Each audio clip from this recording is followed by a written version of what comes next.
Assalamualaikum warahmatullahi wabarakatuh. Perkenalkan nama saya Zafira Cahyani Afra dengan NPM 1212-020020 dari Prodi Akuntansi Universitas Yarsi.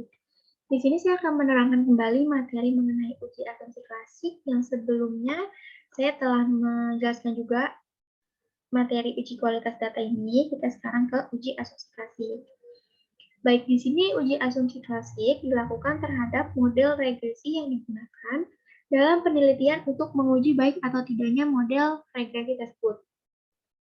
Dalam penelitian ini, uji asumsi klasik digunakan untuk menguji bahwa analisis regresi bebas dari asumsi klasik seperti normalitas, multikolonialitas, dan heteroskedastisitas.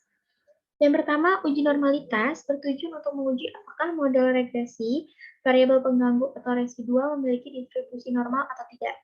Lalu yang kedua, uji multikolonialitas bertujuan untuk menguji apakah pada model regresi ditemukan adanya kolerasi antara variabel bebas atau independen dan model regresi yang baik itu seharusnya tidak terjadi korelasi di antara variabel independen. Yang terakhir, uji heteroskedastisitas adalah untuk mengetahui apakah dalam model regresi terdapat kesamaan varians dari residual suatu pengamatan ke pengamatan lainnya. Lalu di sini kita juga akan membahas mengenai uji F. Menurut Ghazali menyatakan bahwa pada dasarnya uji statistik F menunjukkan apakah semua variabel independen yang dimasukkan dalam model mempunyai pengaruh secara simultan atau bersama terhadap variabel dependen. Yang terakhir kita akan melakukan uji T. Menurut Ghazali, uji statistik T pada dasarnya menunjukkan seberapa jauh pengaruh suatu variabel penjelas atau independen secara individual dalam menerangkan variasi-variasi variabel dependen. Uji T ini digunakan untuk mengetahui pengaruh secara parsial atau berhubungan dengan variabel independen terhadap variabel dependen. Kita langsung masuk ke statistiknya.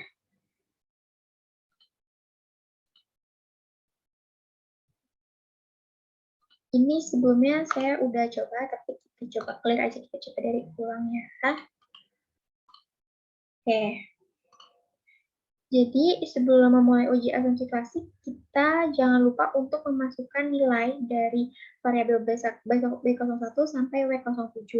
Lalu untuk di labelnya yang total B sampai total M ini kita namain di labelnya. Untuk yang total B kemandirian belajar, motivasi berprestasi itu prestasi yang total M itu motivasi berprestasi, dan yang total W itu prestasi praktikum. Kita langsung mulai, kita ke analyze. Ini kita melakukan uji asumsi klasik ya. Kita ke analyze, terus kita ke regression, terus kita pilih yang linear. Di sini kita reset dulu. Oke. Yang pertama untuk yang dependen, kita masukin prestasi praktikum. Untuk yang kolom dependen, kita masukin kemandirian belajar sama motivasi berprestasi atau total B dan M. Pada statistik, ini kita checklist yang collinearity diagnostic, estimate, sama model fit. Untuk yang plot, kita masukin yang di kolom Y ini receipt, yang di kolom X ini spread. Continue. Selain di save, kita checklist yang bagian residual, ada termasuk di bagian residual ini ada 5 ya, kita checklist yang unstandard. Kita continue. Kita langsung okein aja.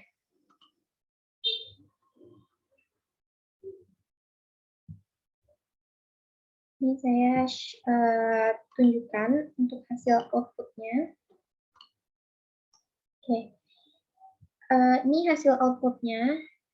Di sini kita sebenarnya udah bisa melakukan uji asumsi klasik, tapi pada penginputan data tadi, hasil outputnya itu belum bisa digunakan untuk menganalisis uji normalitas gitu. Nah, untuk menguji normalitas, kita balik lagi ke SPSS-nya. Untuk menganalisisnya nanti kita langsung sekalian aja. Jadi kita ke yang tadi dulu. Oke, ini kita untuk melakukan uji normalitas ya. Pertama, kita ke analyze, terus kita pilih yang non-parametric test, kita pilih yang legacy dialog, terus kita pilih yang one sample case. Nah, di sini test variable listnya kita masukin yang unstandard tadi. Oke, kita langsung pakaiin aja.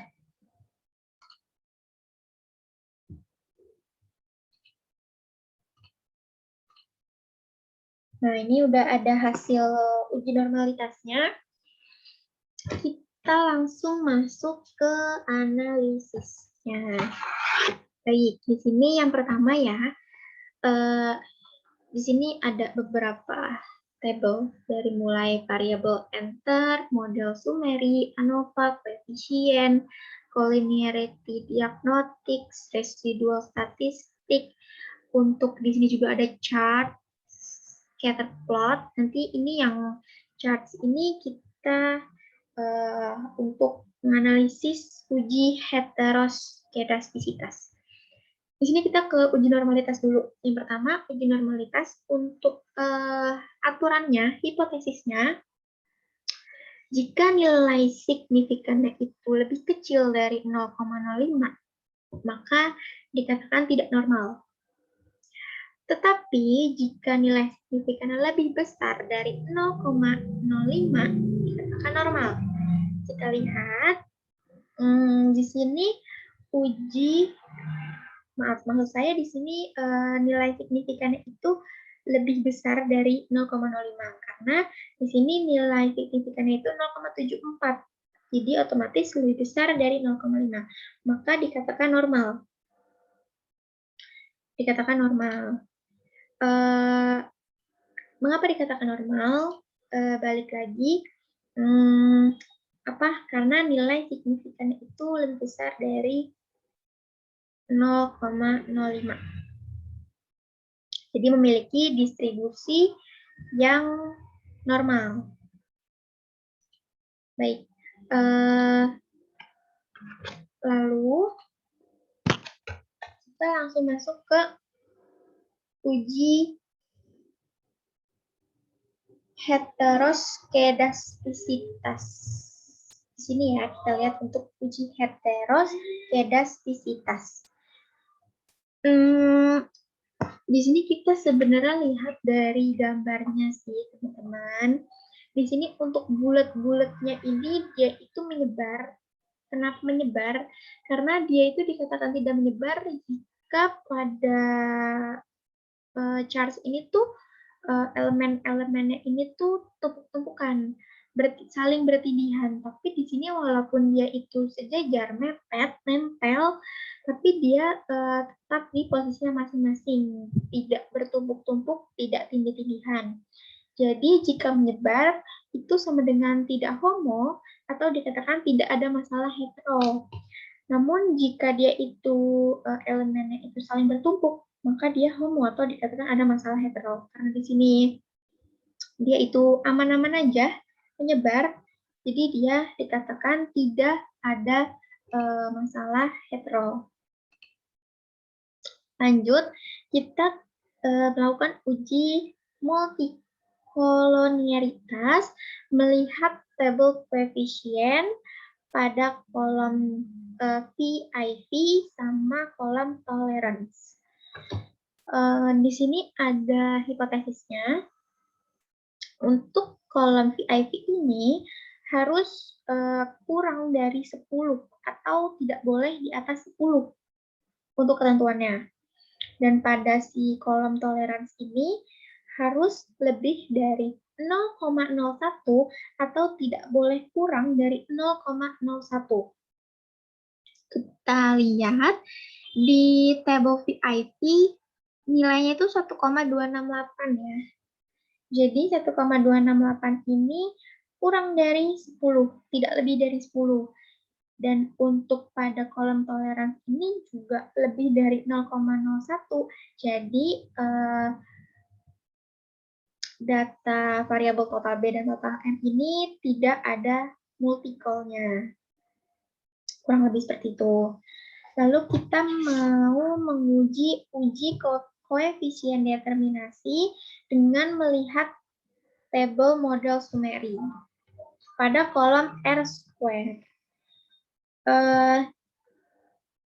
Di sini nilai R² ini 0,542. Jadi, apa namanya? Untuk interpretasinya,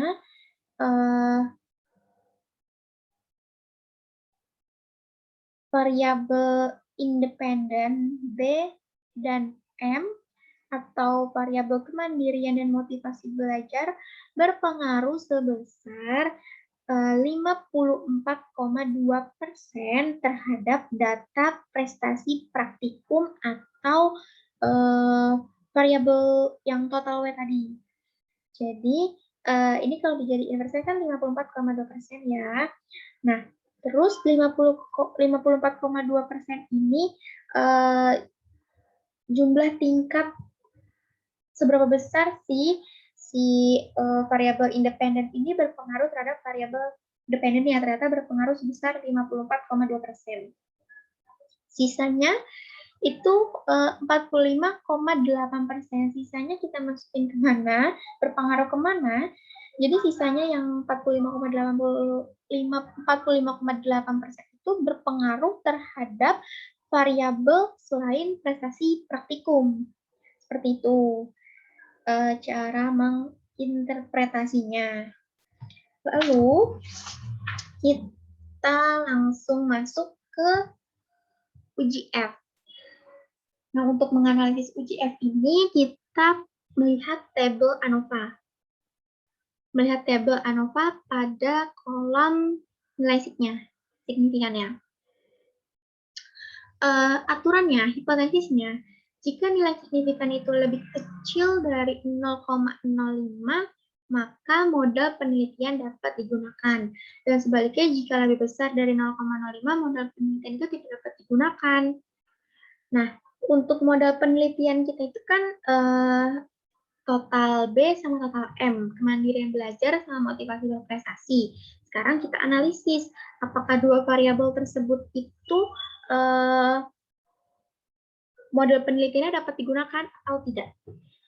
Jika lebih kecil, model penelitian dapat digunakan. Di sini kita lihat nilai signifikannya itu 0,000.